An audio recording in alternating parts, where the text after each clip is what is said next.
believe I'm here right now. He honey wished day Midgard. My name is Michelle from Throw Into Another Letter, and today I'm going to talk to you about what it was like to go see David Heska Wanbli Weiden in person.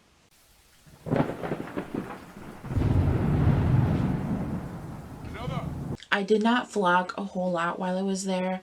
I just had my I just had my phone and myself. Me and my husband talked like the whole time, and it was also very anticlimactic. It was quite disastrous coming back, I should say.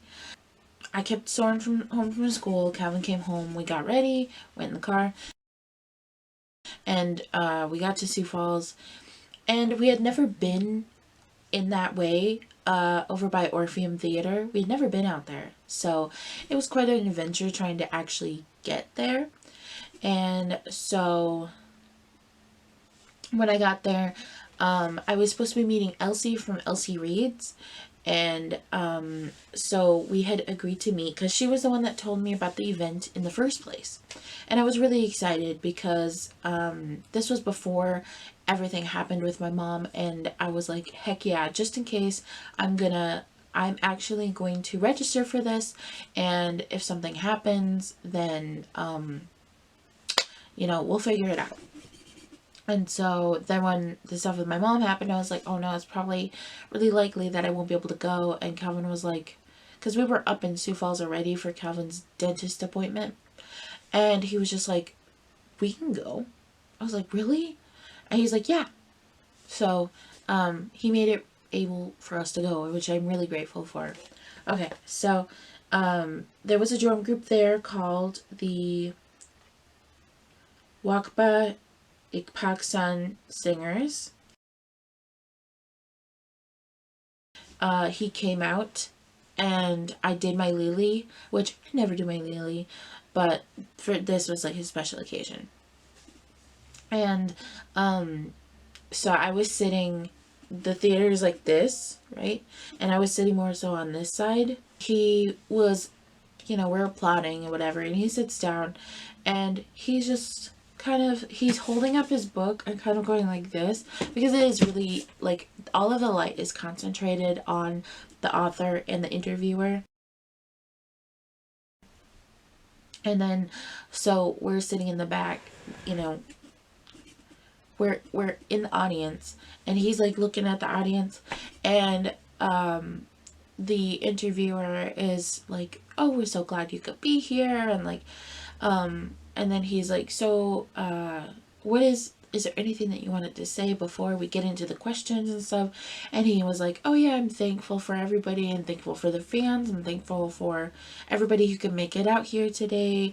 And then he's like looking around, and then he's like, is Michelle here? Did Michelle make it? And I was like, I'm right here. I was so excited. I was like top vocal excited. And I was just like, oh my god, like I can't believe like he said my name out loud to everybody. And my friend Elsie was like, OMG friend. I was like, I know, I'm like dying. And so he was like, hi. And so then we get into the interviewing, and he asked him some questions about like his writing inspiration and where he takes certain writing from. And it was really interesting to hear his perspective on how he likes to write, and like listening to him talk about the classes that he teaches and his children. And which I knew he had kids, but I was not like, I don't know, it's better to hear a parent talk about their kids than it is to like, Google something. And so he talked about oh wait, I gotta look at my notes. I actually took notes because I was like, I know I'm gonna forget some stuff. So he talked a lot about the second book. Not like a lot of details. He did keep a lot to himself, of course. Obviously, you don't want to spoil your book for the next batch of readers. My first note is, oh my god, he looked into my eyeballs, which is true. So he talked about the inspiration for that fear during the scene where he found Nathan in his bedroom. and he talks about the personal trauma that his son went through. There was a school shooting, and it was really awful. So he talked about that, and then he did a reading of that chapter. And while he was walking around, he was like, I like to walk around. And he literally like looked at my eyeballs a couple times, which it was great, because it was like, I literally get to see my favorite author, and my favorite author is basically reading to me and to everyone else. It was amazing. So then he talks about how Tommy is actually loosely based on Iktomi, which is like a trickster spider. I was like, mind blown. And then he talks about Wisdom Corner, the second book, and like the basis of the title, and like some of the things that happen in the book. And I'm not going to give you anything. You're going to have to Google it. I'm not going to give you anything. But he also talks about his mystery anthology details of like who should play what. And we definitely talked about Zahn McClarnon as Rick Crow, and I'm like, that sounds like a stellar casting. I would have rather seen Zahn McClarnon as like either Tommy or like even Jerome, but I like who he has an idea for casting, because like Zahn McClarnon is top notch. And when he was talking about the Rosebud Reservation, he says something that just really resonated with me. And he said that whenever he goes there are ghosts, and he sees their ghosts everywhere. And the way that he said that, and the way he talked about it, it really made me think about my reservation, and it made me think about every time I go there, you know, all of the grandmas and the aunties and the grandpas and the uncles and the cousins and the babies, everybody there that had gone away, I see their ghosts everywhere. It was so real. So my question was, what's your favorite color? And then my second question was, like, what types of matriarchal roles play a part in your books, and talking about missing, murdered Indigenous women. And I will include the clip.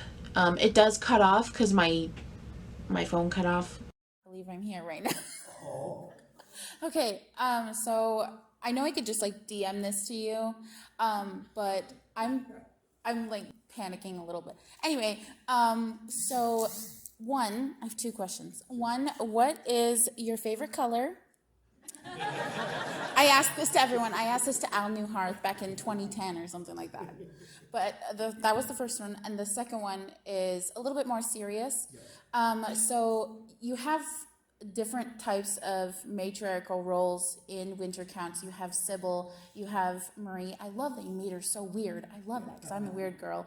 And I wanted to know, like, because of missing, murdered Indigenous women, and you know, you have different types of representation, some albeit not that positive from, you know, we all have different walks of life, but what are some of the more reflections of missing, murdered Indigenous women, and what are some of your inspiration for positive matriarchal roles within your writing and literature? Well, and thank you. Again, we'll talk later, but you've been my #1 fan. I think on my release date, you published a video holding it up, and you were like nearly tearing up, and it made me tear up. And so that meant a lot to me. So, okay, #1, red. Okay, favorite color. Okay. And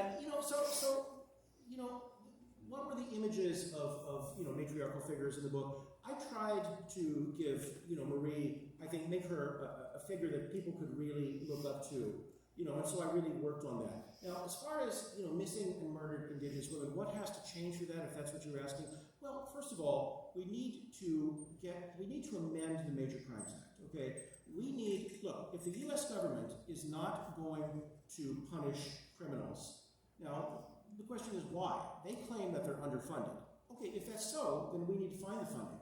We need to find the funding so that I've seen estimates that as many as 40% of felony crimes are not prosecuted on reservations. 40%. Now that's an outrage. If that happened in a city, there'd be marches in the streets. And so if we want to help this scourge of missing and murdered Indigenous women, let's either empower Native nations to once again handle their own criminal prosecution, or let's properly fund the FBI and U.S. Attorney's Office. Again, I'm happy. Thank you. I mean, it has to happen because we went in the line to get our book signed, and I was like, oh well, I'm not getting my book signed because I already have a signed copy because of the book plate. And I was like, well, I already have a signed copy, so I'm just gonna talk to him for like a minute or so, right? I'm pretty sure I talked to him for like at least 5-ish minutes. But he did sign my book again, which I will take a picture of. And it was really nice because he was like, meeting him and like seeing him in the flesh, I'm like, oh my god, hi. And so he said, words can't express how much I appreciate your support. Thank you, Wopila. And then he signed his name and he did the date, and I was just flailing, fangirl noises, everything.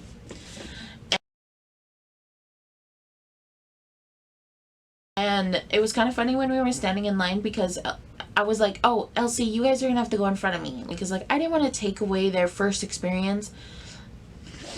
Like, even though I felt like it was my first experience, I'd talked to him in DMs before, in like mentions, things like that.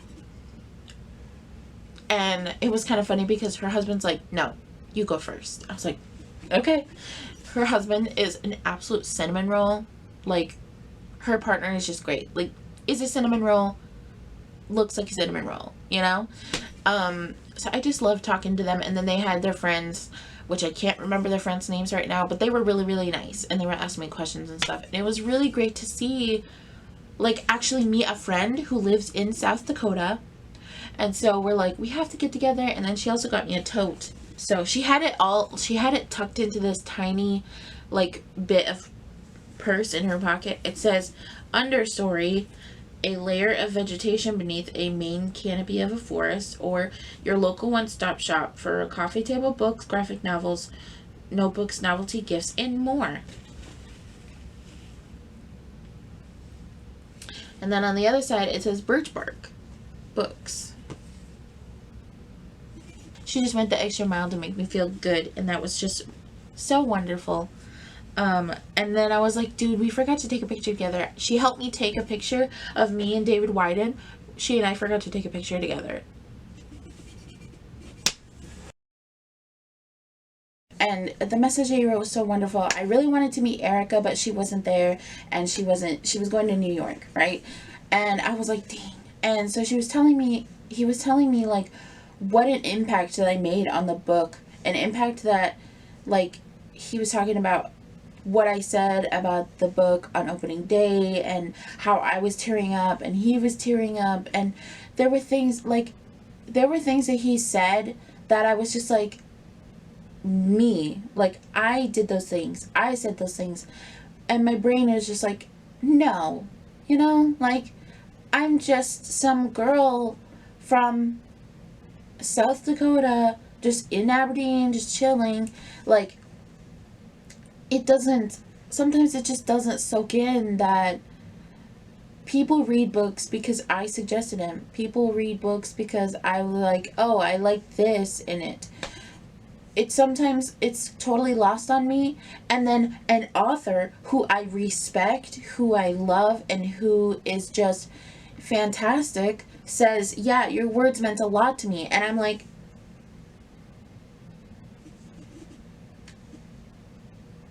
I'm still like, how? Me. That's the entirety of it. It was just,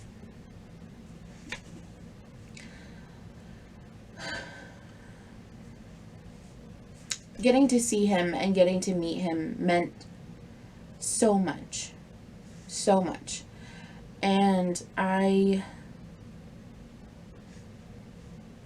we had a wonderful chat, and then Elsie got to talk to him. It was so funny because she was like, yeah, Michelle suggested this for the Indigenous Joy Prompt for Indigathon. And she's like, you gotta be kidding me. And then she was like gushing, and he was gushing, and it was just like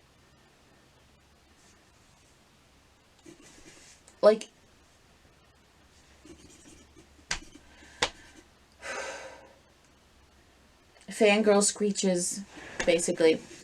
So, we were like, we walked away, and, I was like, see you later, like, have an amazing day.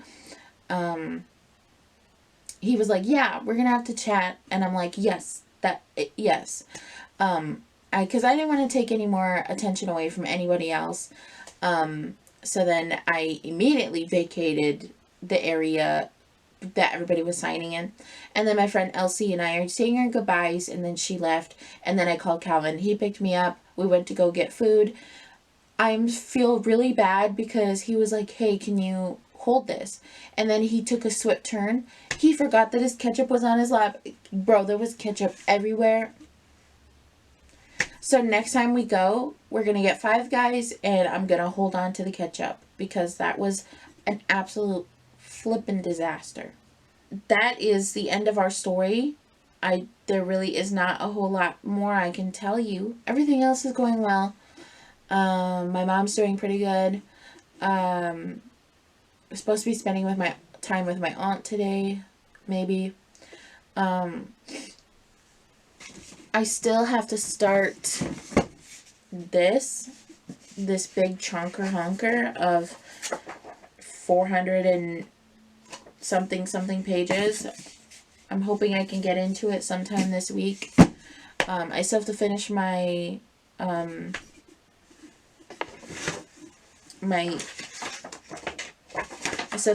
review for Practice Girl. I haven't finished it yet. And this was all during Tour.comathon, and so I literally only read Remote Control for Tour.comathon. I had all intentions to read at least like 4 or 5 books, but just the way that the week went, it just went by so fast. So yeah, I have no like aesthetic vlog. It's just a vlog. It's just, here you go. Like I said, that's it for me today. I hope you're all doing well. Stay safe.